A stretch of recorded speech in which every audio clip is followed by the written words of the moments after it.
Welcome back to the Deep Dive.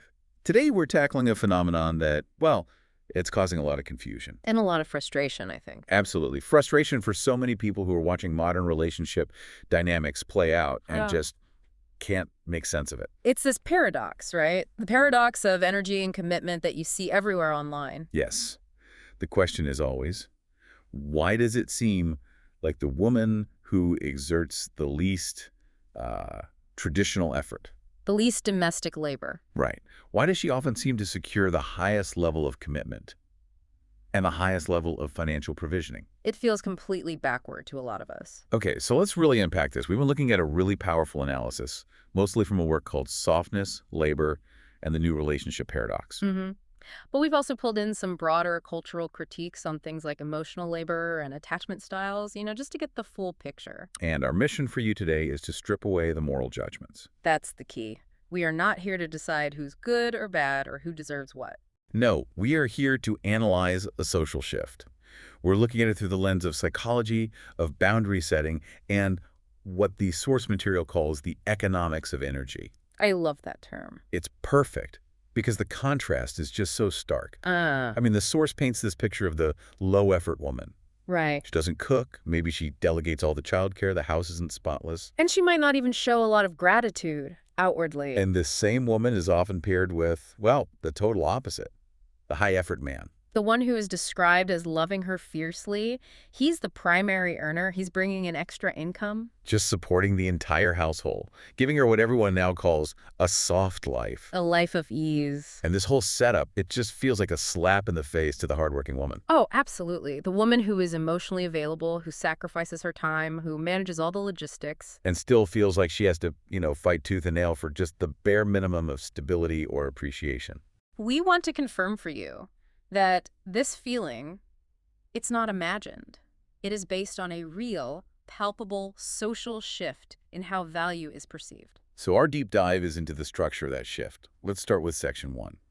This idea of mistaking detachment for peace. The first thing we have to do is reframe the word lazy. It's used a lot here. It's the go-to label. But when we actually look at the women who are described as doing the bare minimum, what we're often seeing is something else entirely. We're seeing women who are incredibly strategic. Strategic about their energy. Exactly. The source material argues they aren't lazy in that traditional sense. They are setting boundaries. They are refusing to be overgivers. They're making a conscious choice not to perform for male validation. That's it. Rejecting what some people call pick-me behavior.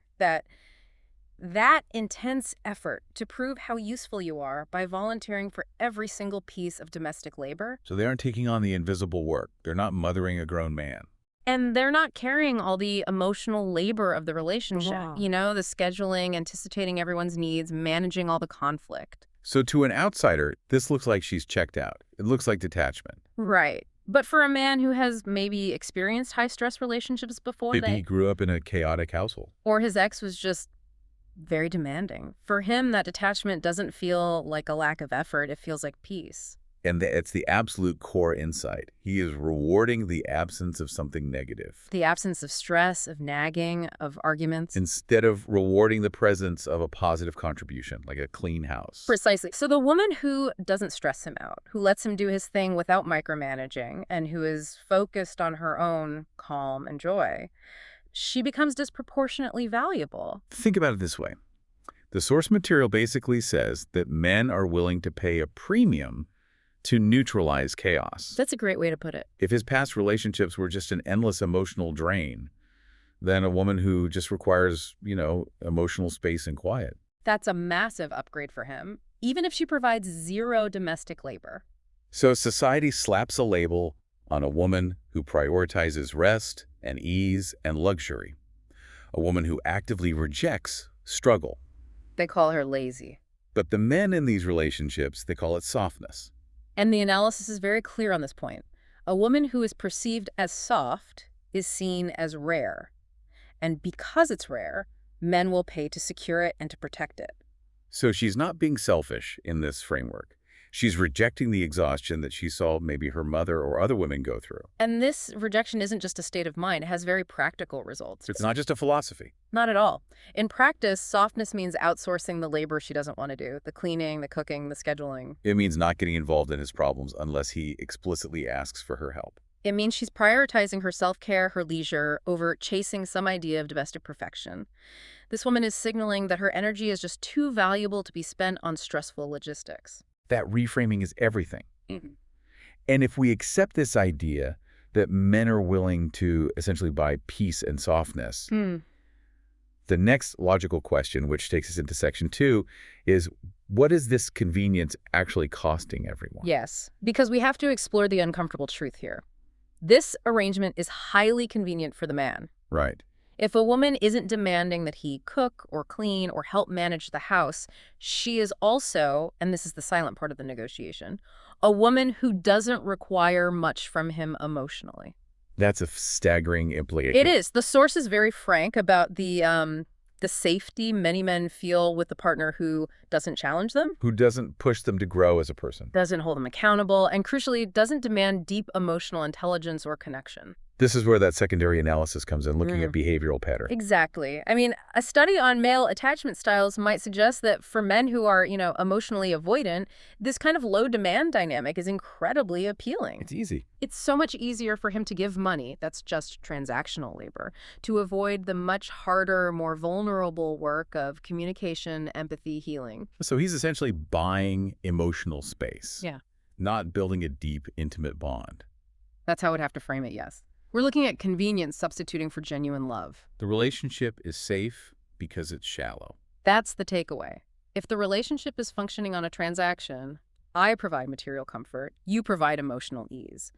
It minimizes conflict, sure, but it also maximizes the emotional distance between them. And you can't talk about value perception today without talking about aesthetics, the power of just physical appearance.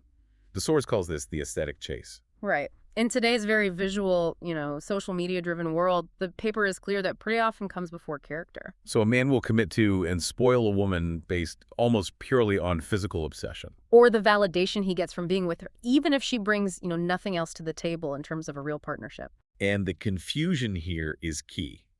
The source suggests that modern culture often confuses effortless beauty with feminine energy. While at the same time, it associates hardworking, responsible women, the ones handling the finances and the schedules, with masculine energy. Which leads us right to this really painful idea, the burden of competence. This is such a painful truth for the high-value, hardworking woman. She has the loyalty, the financial stability, the emotional depth, but she gets overlooked or overburdened precisely because she's so capable. It's that old saying, right? Society conditions men to believe, if she can handle it, let her.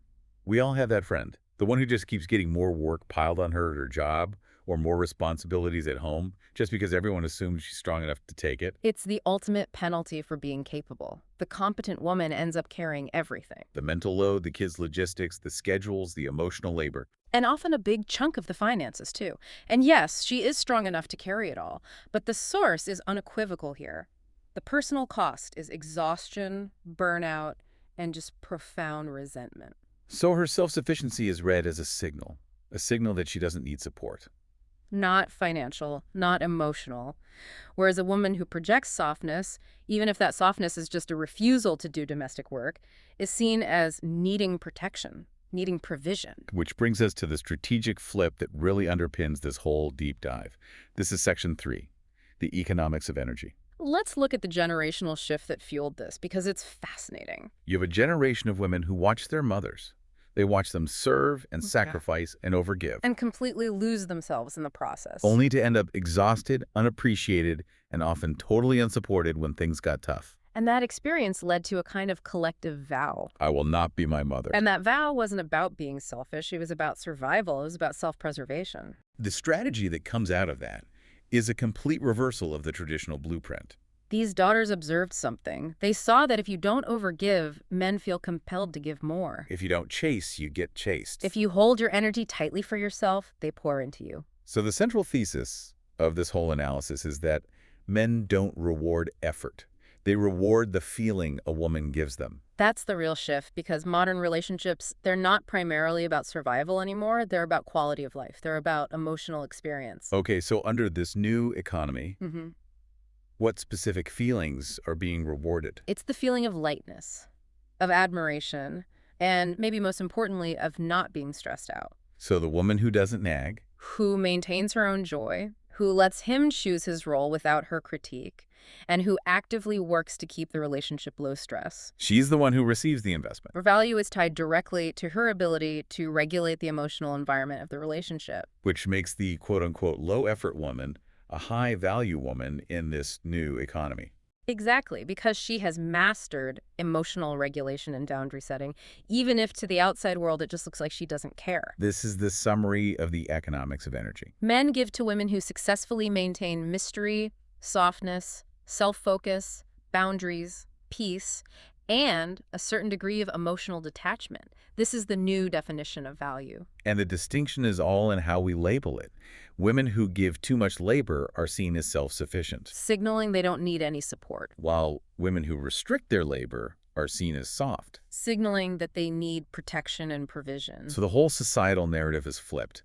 Competence is now equated with needlessness. And a strategic withdrawal of effort is now equated with softness. It's a powerful, powerful lesson in perceived value versus actual usefulness. This has been, a really deep analytical dive into some incredibly complex social changes. I'll try and bring it all together. Okay. The key takeaway, I think, is that we have to move past this judgment, this idea that the worst women are getting the best men. It's not about that. It's about a strategic adjustment to what is perceived as valuable. It's about optimizing your energy. The women who stop overgiving get more. The women who prioritize their rest over overworking themselves get protected. And the women who keep their energy for themselves become the object of pursuit. They are operating under a completely new emotional contract. So the ultimate lesson this entire shift teaches us is that crucial distinction we were just talking about.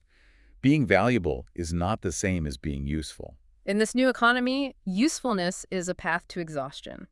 But value is a path to provisioning. Which leads us to the provocative thought this deep dive leaves us with. Since this rule book for relationships is being rewritten in real time, where money and material things are consistently being used as a substitute for deeper emotional work, for shared growth. What are the long-term invisible trade-offs for the man in this arrangement? That's the real question, isn't it? In this new economy where convenience is paid for with commitment, are you, as a man or a woman, prepared to trade the feeling of being intimately needed for the comfort of being financially cherished? That is the calculation every partnership is making right now, whether they know it or not.